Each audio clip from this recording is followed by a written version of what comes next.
그림자 도시의 노래, 희뿌연 새벽 안개가 채 가시지 않은 홍대 놀이터 귀퉁이. 카림은 낡은 이젤 앞에 앉아 빠르게 손을 놀렸다. 그의 검은 손가락 끝에서 춤추는 목탄은 캔버스 위에서 서울이라는 거대한 도시의 또 다른 얼굴을 그려내고 있었다. 화려한 네온 사인과 마천루의 그림자 아래 소외된 사람들의 고독과 숨겨진 이야기들. 그것이 카림이 캔버스에 담아내고 싶은 서울의 진짜 모습이었다. 28.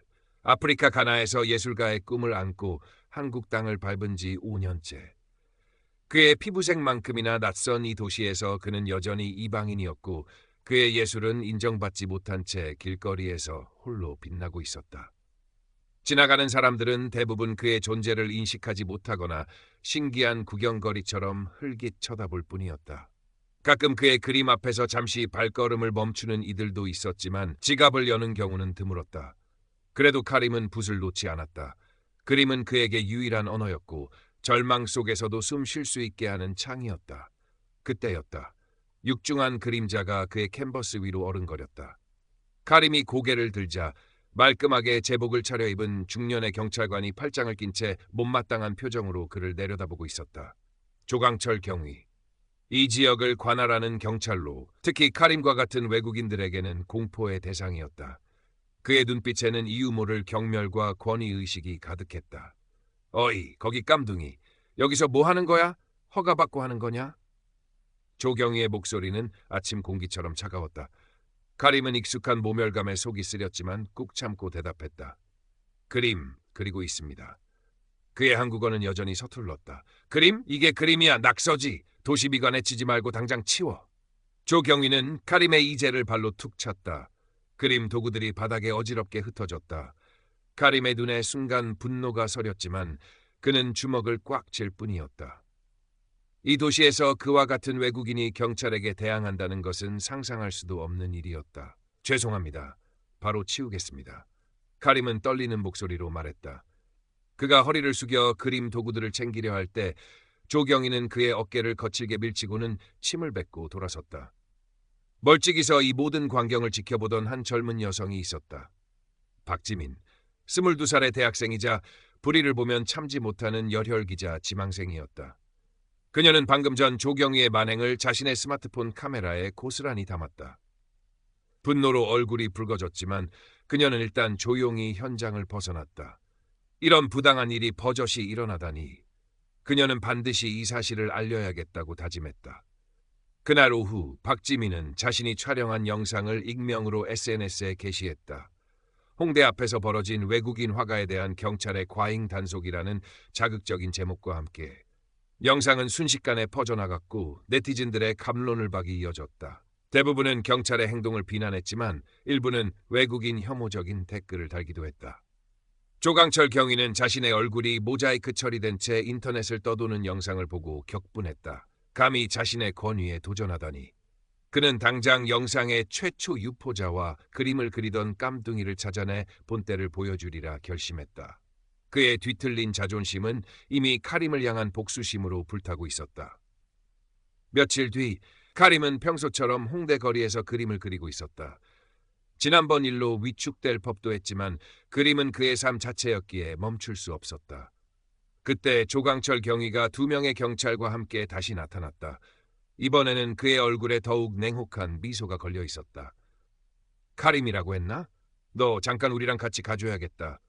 조경희는 다짜고짜 카림의 팔을 잡아 끌었다. 왜 그러십니까? 제가 뭘 잘못했습니까? 카림은 영문을 몰라 당황하며 물었다. 가보면 알아. 얌전히 따라오는 게 좋을 거야. 괜히 소란 피우지 말고. 조경희의 목소리에는 서늘한 위협이 담겨 있었다. 카림은 저항할 엄두도 내지 못하고 경찰차에 태워졌다. 차가운 시멘트 바닥과 철창으로 둘러싸인 파출소 조사실. 조경희는 책상 너머에서 카림을 노려보며 서류 한 장을 내밀었다. 내 놈이 어젯밤 이 근 편의점에서 담배를 훔쳤다는 신고가 들어왔다. CCTV에도 내 놈이랑 비슷하게 생긴 놈이 찍혔더군. 카림은 기가 막혔다. 어젯밤 그는 몸이 좋지 않아 하루 종일 옥탑방에 틀어박혀 있었다. 아닙니다. 저는 어제 밖에 나가지 않았습니다. 저는 도둑질 같은 거 하지 않습니다. 시끄러워. 내 놈들 말은 믿을 수가 있어야지. 여기 지장 찍어. 순순히 인정하면 정상 참작해 줄 테니까. 조경희는 카림의 뺨을 거칠게 후려쳤다. 카림의 입가에서 비릿한 피맛이 느껴졌다. 공포와 분노가 그의 온몸을 휘감았지만 그는 이를 악물고 버텼다. 저는 안 했습니다. 조경희는 더욱 악랄하게 카림을 몰아붙였다. 폭언과 함께 간헐적인 폭행이 이어졌다. 카림은 필사적으로 자신의 결백을 주장했지만 그의 목소리는 굳게 닫힌 조사실 문을 넘어가지 못했다. 몇 시간의 강압적인 수사 끝에 조경희는 결국 카림에게서 원하는 답을 얻어내지 못했다. 하지만 그는 카림을 쉽게 풀어줄 생각이 없었다. 일단 유치장에 쳐넣어 며칠 썩다 보면 제풀의 입을 열겠지.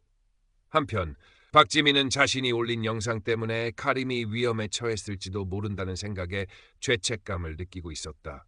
그녀는 수소문 끝에 카림이 인근 파출소에 연행되었다는 사실을 알게 되었고 곧바로 파출소로 달려갔다. 하지만 경찰들은 그녀에게 아무것도 알려주지 않았다. 수사 중인 사건입니다. 돌아가세요. 차가운 대답만이 돌아올 뿐이었다. 지민은 포기하지 않았다. 그녀는 인권단체에 도움을 요청하고 변호사를 선임하기 위해 백방으로 뛰어다녔다. 그리고 카림의 억울함을 알리기 위해 자신이 운영하는 작은 블로그와 SNS에 사건의 전말을 자세히 게시하기 시작했다. 처음에는 미미했던 반응이 조금씩 커지기 시작했다. 카림의 그림을 본 적이 있는 사람들, 외국인 인권 문제에 관심 있는 사람들이 그녀의 글을 공유하고 지지 댓글을 달았다. 유치장에 갇힌 카림은 절망감 속에서 하루하루를 보내고 있었다. 좁고 어두운 공간, 바닥에서 올라오는 한기, 그리고 언제 끝날지 모르는 공포감. 그는 고향에 있는 가족들을 떠올리며 눈물을 삼켰다. 이대로 모든 것이 끝나버리는 걸까? 하지만 그의 마음 한구석에는 작은 불씨가 남아있었다. 자신을 믿어주는 단 한 사람이라도 있다면 그는 결코 포기하지 않으리라 다짐했다. 며칠 후 지민의 노력 덕분에 한 인권 변호사가 카림의 변호를 맡게 되었고 증거 불충분으로 카림은 일단 풀려날 수 있었다. 하지만 조경희는 여전히 그를 용의선상에 올려놓고 감시를 늦추지 않았다. 카림은 자유의 몸이 되었지만 그의 삶은 이미 망가져 있었다. 사람들의 의심 어린 시선과 조경희의 보이지 않는 압박 속에서 그는 더 이상 예전처럼 자유롭게 그림을 그릴 수도 노래를 부를 수도 없었다. 괜찮아요, 카림 씨. 우리가 반드시 진실을 밝힐 거예요. 지민은 풀려난 카림을 찾아와 위로했다. 그녀의 눈엔 흔들림 없는 의지가 담겨 있었다. 카림은 처음으로 누군가에게 깊은 신뢰감을 느꼈다. 고맙습니다, 지민 씨. 당신이 없었다면 이제부터 시작이에요. 조강철 경위, 그 사람의 비리를 캐내야 해요. 분명 이번 일도 그 사람이 꾸민 짓일 거예요. 카림과 지민은 함께 조강철 경위의 뒤를 캐기 시작했다. 지민은 자신의 전방송학 지식을 활용하여 조경위와 관련된 과거 사건 기록들을 뒤지고 그의 주변 인물들을 탐문했다. 카림은 자신의 경험을 바탕으로 조경위가 자주 출몰하는 유흥가나 불법 도박장 주변을 맴돌며 단서를 찾으려 했다. 하지만 노련한 조경위의 뒤를 밟는 것은 쉽지 않았다. 오히려 그들의 움직임은 조경위의 심기를 더욱 건드렸고 그의 방해 공작은 더욱 노골화되었다. 조경위는 카림의 불안정한 체류 비자 문제를 들먹이며 출입국 관리 사무소에 익명의 신고를 넣어 그를 압박했다. 카림은 언제 강제 추방될지 모른다는 불안감에 시달려야 했다. 또한 지민의 학교와 집에까지 협박성 전화를 걸어 그녀의 활동을 위축시키려 했다. 무서워요, 카림 씨. 하지만 여기서 멈출 수는 없어요. 지민은 두려움을 애써 감추며 말했다. 그녀의 용기에 카림도 다시 한번 힘을 냈다. 카림은 자신의 캔버스에 조경위의 추악한 얼굴과 그가 저지르는 부당한 폭력, 그리고 그 속에서 고통받는 자신의 모습을 그리기 시작했다. 그의 그림은 이전보다 더욱 어둡고 강렬해졌다. 분노와 절망, 그리고 저항의 의지가 뒤섞인 그의 작품들은 보는 이로 하여금 강한 감정적 동요를 불러일으켰다.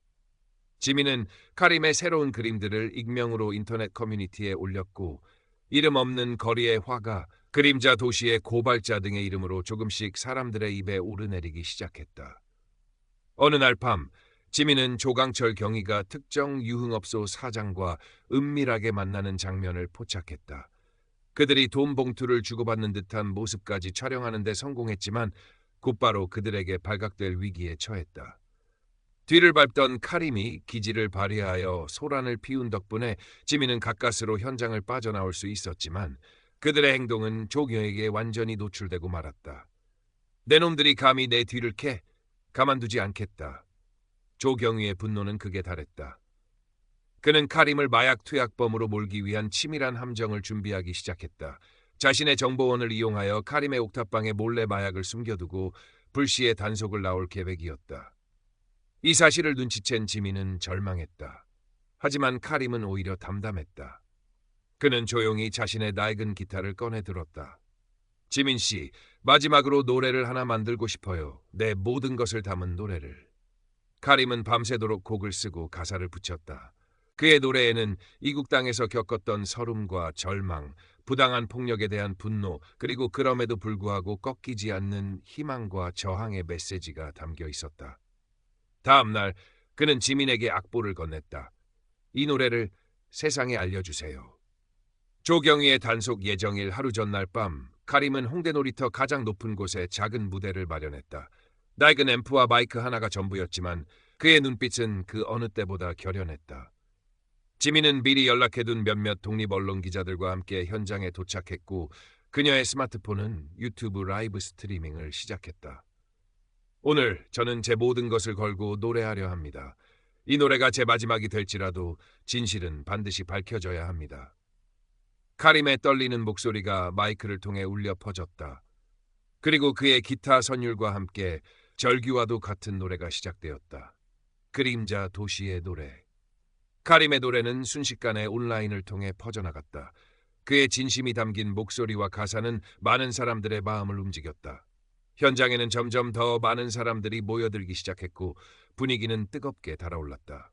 바로 그때 조강철 경위경찰들을 이끌고 현장에 나타났다. 공연 허가 받았나? 당장 중단하지 않으면 전원 연행하겠다. 그의 고함에도 카림은 노래를 멈추지 않았다. 오히려 그의 목소리는 더욱 커져만 갔다. 저놈을 당장 끌어내. 조경위가 소리치며 무대로 뛰어들려는 순간 지민이 앞으로 나섰다. 그녀의 손에는 USB 하나가 들려 있었다. 조강철 씨, 당신의 모든 비리가 담긴 증거입니다. 지금 이 자리에서 전부 공개하겠습니다.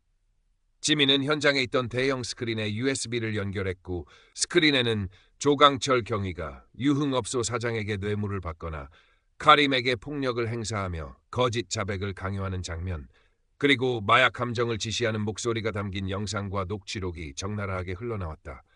군중들은 경악했고 조강철의 얼굴은 하얗게 질려갔다.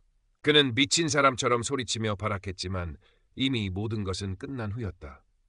현장에 출동한 상급 경찰들과 감찰반 요원들이 그를 제지하고 수갑을 채웠다. 카림은 마지막 노래를 불렀다. 그것은 더 이상 절규가 아닌 희망의 노래였다. 그의 눈에서는 뜨거운 눈물이 흘러내렸지만 그의 얼굴에는 처음으로 환한 미소가 떠올랐다. 조강철 경위는 결국 법의 엄중한 심판을 받았다.